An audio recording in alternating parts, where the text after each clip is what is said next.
hope you can feel us, and you're definitely about to hang out with us. I can't tell stories authentically without honoring my own. What I thought was humility was me playing small. Guilt and shame have no place in the human experience. And so to not love myself is so disrespectful.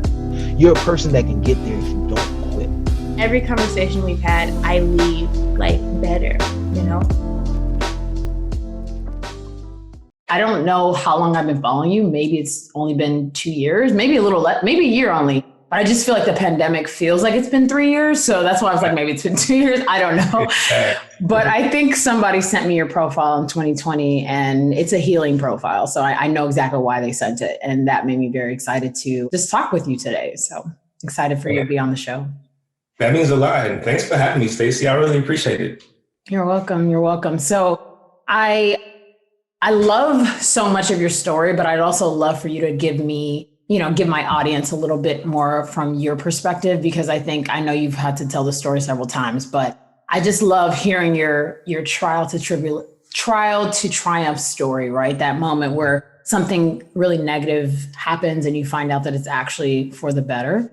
Mm-hmm. And I just think that's a beautiful place to start. So can you tell me a little bit about your schooling experience? And I think it'll lead us into this conversation. Yeah, sure thing. At this point, I would call it like a trial to triumph cycle. I feel like there's so many peaks and valleys, you know? So real. That's so real. But my trial to triumph experience was schooling. Went to a military academy for 4 years, learned a lot, became a better leader, got confident, crossed Kappa, made a lot of lifelong friends, all the things. Happened to get expelled from the academy literally a month before my class graduated. So when my classmates were posting pictures, tagging themselves after commissioning into the Army, I was on my way to UVA for summer classes, trying to figure things out. I ended up graduating in 5.5 years. And had a lot of healing to do, a lot of just learning about myself to do throughout that process. It's definitely been ongoing, but eventually did finish. And I think that the West Point experience, that trial, is what first made me understand the power of positive self-talk, right? Yeah. It was kind of the beginning of why I kind of eventually grew into writing affirmations for myself and others. Yeah. What do you think is the hardest part that you've recognized in the self-love journey? Because it's a commitment, right? It's marketed to us like it's just a thing, but it's a thing and it's a commitment and it's a journey. And what, in your perspective and experience, has been something maybe that's even surprised you about it? I think there is this kind of oversimplistic narrative of self-love that we see online, where it's just do what makes you feel good, pursue happiness, if it seems fun, do it, which is good. And I love spontaneity. I love making space for adventures, but I think the hard part and under-discussed part of self-love to me is there are things you have to do or should be doing every day that are either boring or can feel repetitive or are just a challenge to keep up with. Sure. So for me in this period that I'm in right now, I've had chronic neck and back pain for a year. And for me to feel my best, I have to get up at a certain time and literally, Stacy, I have to stretch for 45 minutes. Yeah. I don't feel like doing that a lot. Yeah. And it's there are some days where I do all the things. I do my rehab workouts and I still feel pain midday. And it's dang, I get up the next day I'm tired. I was still in pain yesterday. Why am I even doing this? I just want to stop. But I think that's just one example of me needing to do the things that are best for me, even though they're not going to change everything, even though they're not going to always feel good or even worthwhile, to me on an emotional level. But at the end of the day, I love myself. I'm trying to be, back in top tier shape. I want to feel my best. So I have to give myself those things. That extends through meditation, therapy, and even just like knowing that I feel fulfilled by my weekly writing practice. I spend like 2 to 3 hours writing every weekend. So I want to be the best writer that I can be. Yeah. It's just remembering like the important things of that process that will allow me to just show up as myself. Yeah, I definitely want to echo that. I've had sciatica for a while. You and I have talked about that a little bit, and it can be painful, to recognize what it takes to actually not cure it, but to heal it, to mend it, to making sure that I'm not just managing, but also at my best. And there are so many things that go into that for a long time I wanted to ignore. I have ignored. I can have 2 straight weeks of bliss and be totally in my meditations every day and totally in my routine. And then 1 week I'm like, no, forget it. And I'm like, and that to me is so frustrating in the self-love journey, because I've always thought, okay, once it's mastered, it'll be done. Mm-hmm. Now that we know in adulting, that is not true. Yep. Yeah, I mean, I've mastered getting out of bed and turning off my alarm clock at 6:30 in the morning, but do I do that shit? Hell no. Yeah. Maybe like twice a week at this point. So it's frustrating. I would say that's the thing that surprised me the most about the journey. Once I started really committing to it, I recognized that the commitment was daily. And then I went back to dying daily in the Bible, and I was like, it actually meant something else.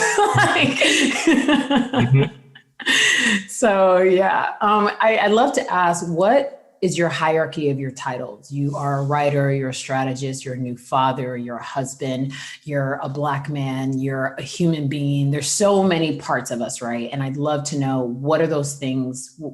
What's that priority for you? And it can change daily, but. Yeah, I mean, honestly, I'm all titled out. I feel like I work in digital media, of course. So I am a digital strategist. I have this audience, which I'm also like thankful for. But some days I'm like not even sure of how to manage it all in a way that's like empathetic and businesslike. So I mean, first and foremost, I'd say I'm a human. I'm a husband. I'm a father, and like those 3 things to me are like the most important. Like, I'm a digital strategist. I'm passionate about that. I'm a writer. I would say I'm a creative entrepreneur as well. But all those things are like secondary. Like those are tools. Those are ways that I can like serve the world. Those are ways that I can like take care of the family that we're like starting to build. But, those things can kind of all shift here and there. And I've never really found myself like comfortably fitting into like one professional box or title. So I'm just like, yo, I'm Michell, like, what you want, right? Sure.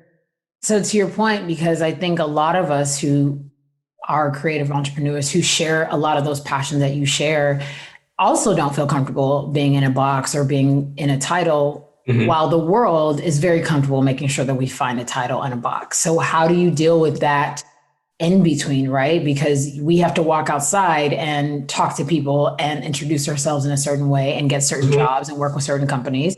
But in our hearts and souls, there might be a different way we see ourselves. And I completely relate to how you just described that. And so I wonder how you, play that field.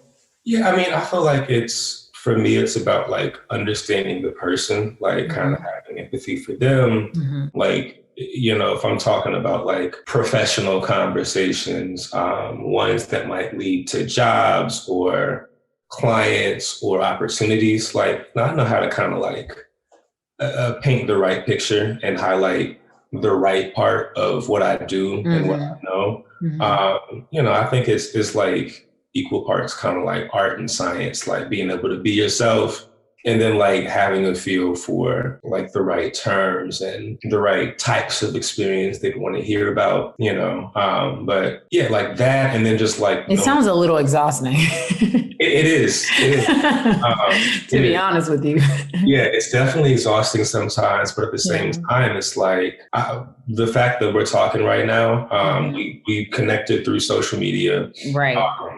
Right. I've been able to just see so many opportunities kind of come to fruition. Sure. Met so many cool people and seen so many cool things happen in my life. Like, I met my wife through a DM, you know? Yeah. I love you guys' story. I mean, I don't know what parts you want to share with us, but it's a beautiful one. I'm a fairly open book, but yeah, you know, again, just to your point, like, yes, it is absolutely exhausting some days, but also like I've done the work so I can set my boundaries up to where it's like, Stacy, if I didn't want to talk with you, I'd be like, oh, I can't, I gotta, you know, A, B, and C. Sure. Reminding myself that like the boundaries are up to me. Like I can control not all of, but a good chunk of how I like absorb any of the negative parts of this whole digital thing. Yeah. What was your relationship with your boundaries in 2020 or even right now? Relationship with my boundaries in 2020 and right now.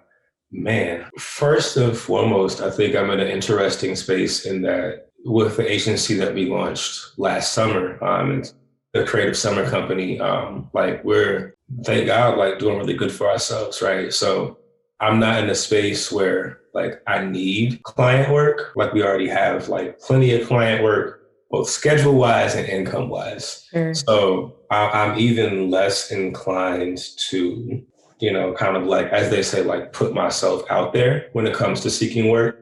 Cause like some people will approach me and like, just be like, hey, I see you run an agency. What do you do? And it's like, okay, like I'm 31 years old.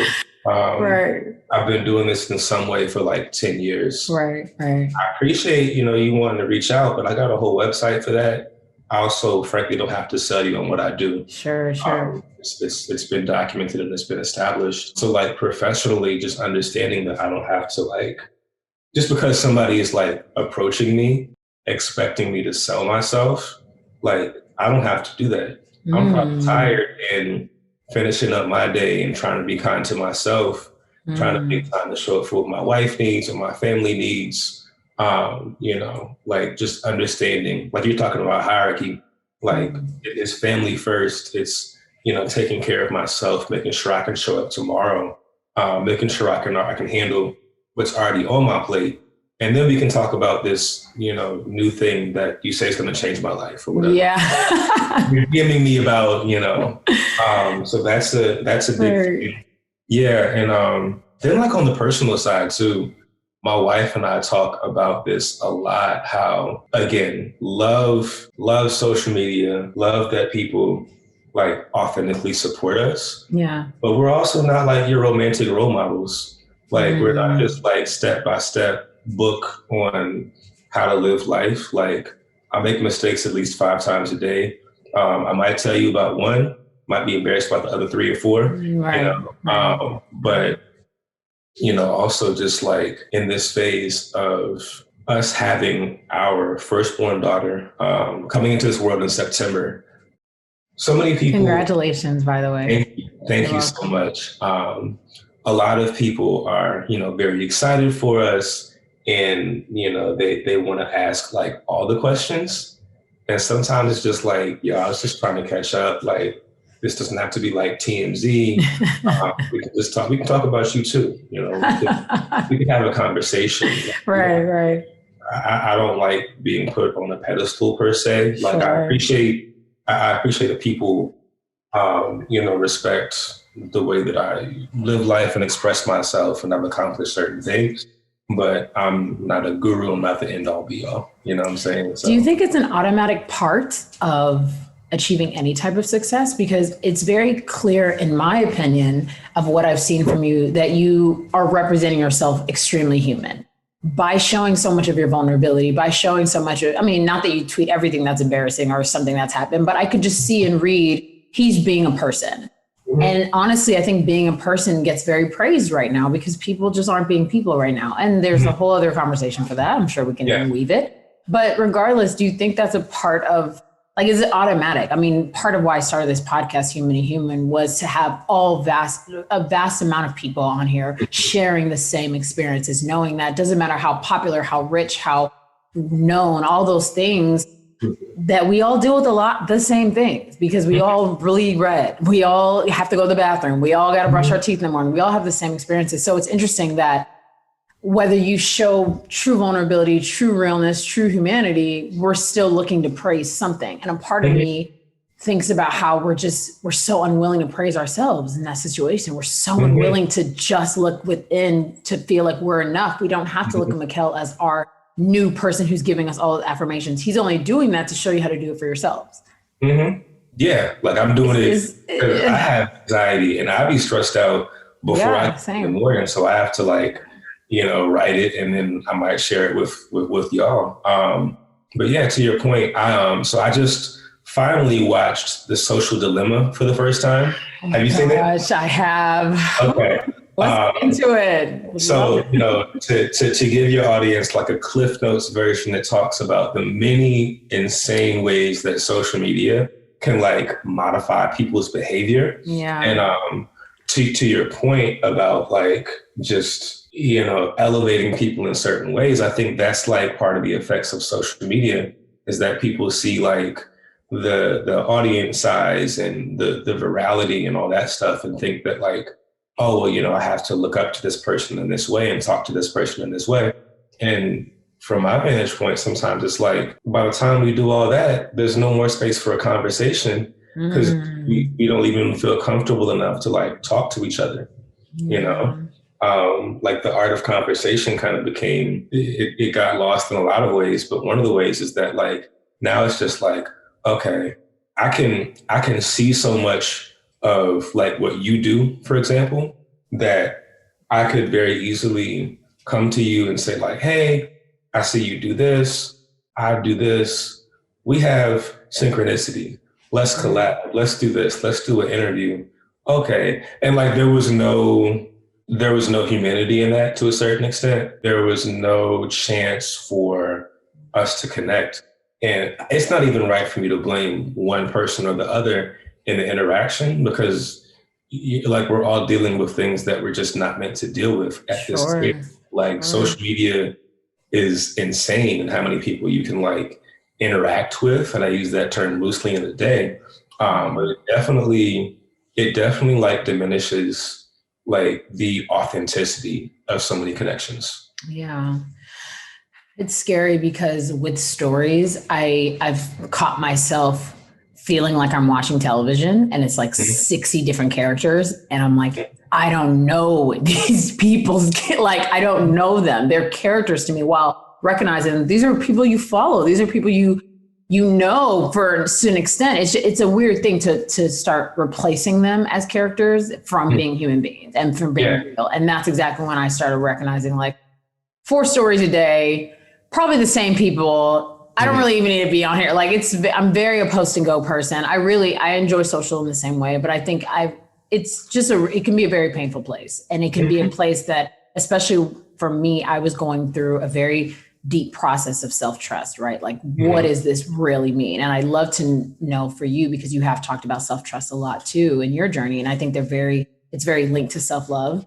But I also, when I asked in the beginning, what's something that you felt was hard about that? I think for me, that's something I found was difficult, that it's not easy to love yourself if you don't trust yourself.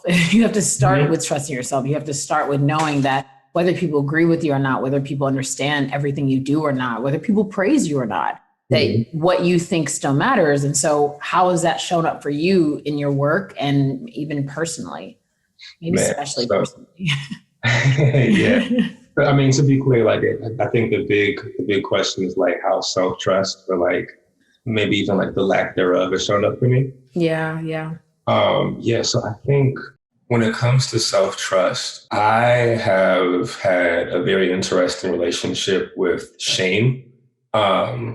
And it like for a long time, it really paralyzed me to the point that I would spend so much of my time thinking about the shame that I carry about things that happened in the past that I wouldn't even give myself a chance to like make things better in the present or for the future. Right.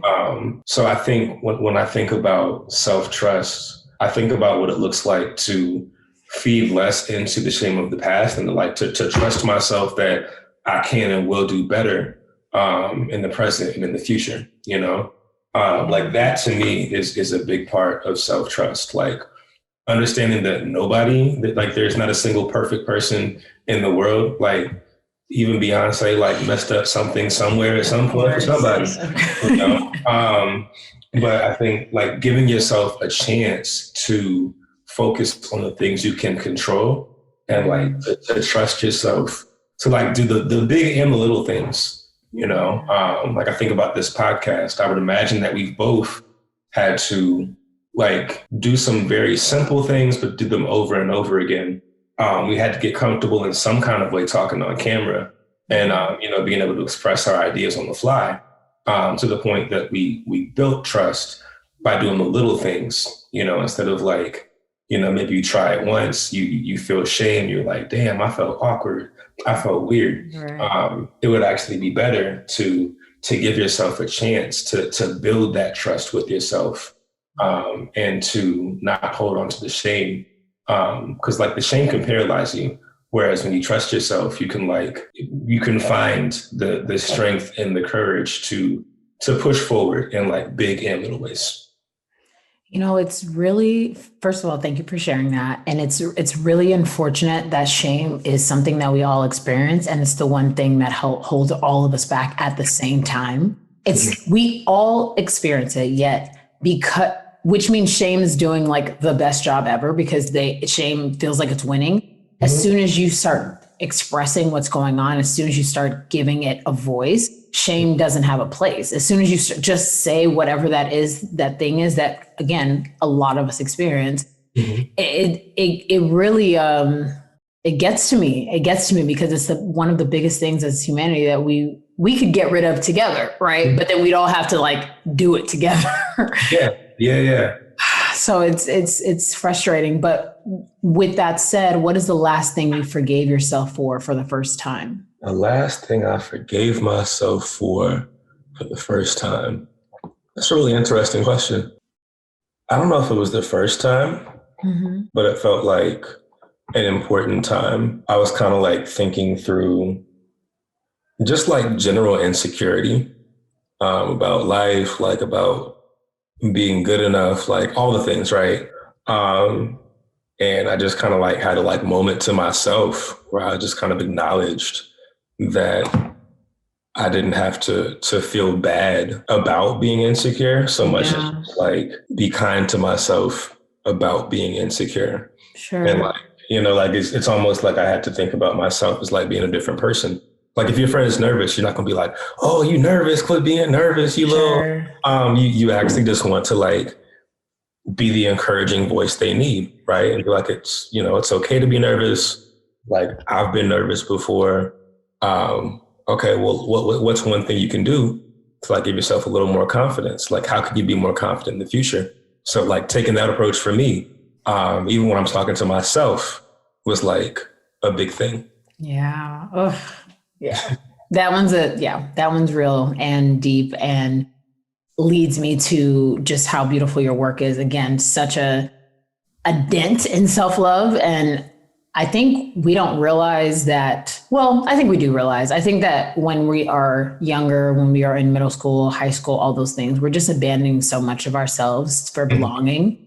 Mm-hmm. And we get to a certain age and we find out that actually being ourselves is the winner. And then we have mm-hmm. to go find out what that actually means.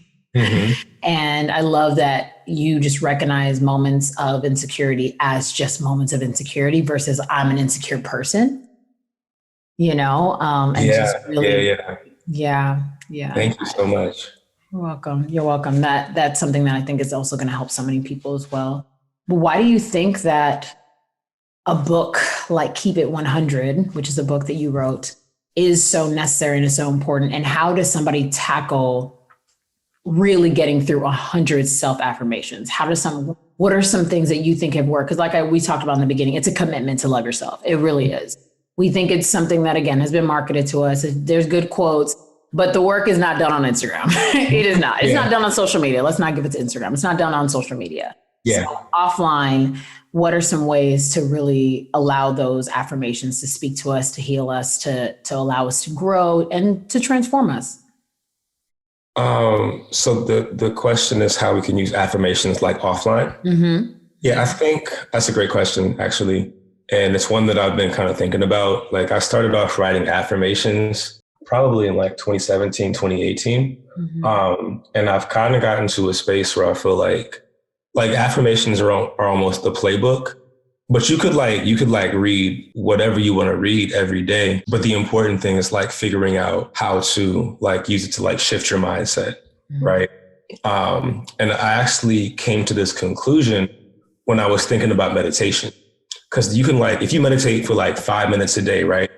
And then you just kind of just go back to the person you always were, you know, you react to frustration in the same way, you know, you respond to insecurity in the same way. The affirmations aren't doing as much for you as they can. But if you look at meditation and you start to think about how you can slow your breathing down when you're mad, you think about how to redirect your thoughts when you're just out there in the world and going through it. And you might want to fight somebody in the moment. But, you know, the actual thing you should do is just take a second and breathe and redirect your thoughts. Like that is how like the practice can change your life. And so in the same way, and I think in the same way, I think with affirmations, you know, you can say like, I am enough. Like, I am deserving of love and I will give that love to myself. But the next time you like scroll your feed and maybe you follow somebody with 1 billion followers and a blue check, and they just got paid, you know, your annual salary to go on some trip, you can be like, that's cool. I love that path for them. I love my path for me. Like I'm enough. And, you know, if I want to go more in a certain direction, I can do that. But, you know, like, again, like reminding yourself of the things that the affirmations are telling you, being able to take that, and reflect that back into your real life. And it feels like at its core, it's like a more kind way of dealing with and like narrating the story of yourself. Yeah, I love that. And I also recognize the differences between how a woman might react to that and how a man might react to that, just based on societal gender norms, you know, so many different things. And as a Black man, I would love to know what conversations you're having with your friends right now, whether they are men or women. Are they reacting differently? Are they interacting with self-love differently? What is the peeling back process / the healing process? Or is it like, listen, I'll deal with that after I make my money? You know, which one is it? It could be a lot of things. It could be all of them. I'll say this. I see women in general. There are a lot more women who either are like appreciative of or a part of like the affirmation space than men. Like it's actually been really interesting to see almost like the lack of men in this space. What do you mean interesting? Do you mind breaking that down a little more? You know, I think that we all need affirmations, right? Like at a core level. So from my vantage point, like I knew that I needed to like talk more nicely to myself and encourage myself on a basic level before I really knew what an affirmation was. Like my path to affirmations felt very natural and very much so a part of like my own life story. So if I wasn't like writing these and if nobody liked these, I would still be saying these things to myself, whether there was a book or not. So for me, it's almost, I'm uncertain about why it seems as though like women are a bit more open to receiving affirmations. I know the world tends to, you know, put more pressure on women as far as physical appearance, and a number of different things. I'm sure you've seen all the different conversations, Kevin Samuels, that have been happening online. As it pertains to what women are supposed to be. But it's interesting you brought him up because there's been so many, I've had a couple of different conversations about his perspective. I would say some women in my life have been like, you know what, the truth is I agree with him, whether he's harsh or not, whether his communication is not, I agree with him. Some women have been like, he's totally disgusting. I feel like he's out of control. And then men, you know, some men that are close to me haven't really given me their opinion. And I wonder what it is, but it's funny you brought him up because I think I thought his perspective would be something that most people would agree, like, no, that's not how it should be said, but it's not really true. There's a couple different ways people have received it. Yeah. You asking me for my take or? Kind of, yeah. I mean, because you have a face like you have some more to say, and I'd love to know. I mean, honestly, I don't think that I'm qualified to have takes on things like that with women. Like, to be honest, like, gotcha. I'm a husband. I got mines. I'm good to go. Like, you know, again, it's just like, I don't understand why I would be somebody who felt qualified to speak on women in that way. Sure. You know, that feels like something I can just like maybe learn about, but it's not my job to speak on that, you know? I feel that. Okay. What would you call the chapter you're living in right now? The chapter I'm living in right now. I would give it a general, shout out Jadakiss, we gonna make it is the title of chapter of life right now. Like, when I tell you everything has changed in this past year, quit my job, moved to Richmond, diving deeper into being married, and now we have my daughter coming. So the behind the scenes growth and conflict resolution and just life navigation that my wife and I both just kind of had to like take on has been insane. So I think just the biggest thing has just been the belief that whatever is placed in our path, you know, we're going to pray through, we're going to navigate, we're going to find a way to push through, no matter how crazy it might be. Yeah, I love that. Do you mind leaving us with, if there's someone who's looking to continue in the practice of self-love and really, I don't want to say really own it, but in a sense, really take it to the next level where we're doing the boring things. That's a part of it too. We're doing the things that might be a little harder or don't get the most like or praise. What would you say just to give them encouragement to walk through that? Because I also believe that walking through the most authentic version of yourself means a lot of shedding as well. And that's very painful. And people need a lot of encouragement during that time. Couple of things I would say off top, if you have not gone to therapy, I think that everyone should go to therapy. And I think that is a part of self-love that is also like not always the fun part, but it helps you to start to ask yourself the right questions and to interrogate a lot of the why behind the way you live your life. So I say that would be important. I think it's important to take time to just think about the person that you want to be. And instead of like saying that you aspire to be that person, just say that you can already become that person. Like, you can be that person now. You know, I can be friendly. I can be supportive. I can love on my family. I can take care. I can do all those things today. I'm right now, I'm the sum of the habits that I'm feeding into right now, you know, and the work that I've done to get here. But like, there's always so much more opportunity to continue to shape who you are. So just, I guess, remind yourself that, you know, you can control so much more of who you're becoming than you might give yourself credit for, and kind of go from there.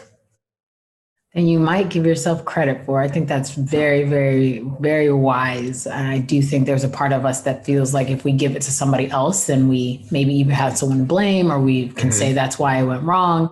But to really trust ourselves, to love ourselves, and to know we actually have the control to become the person we want to be.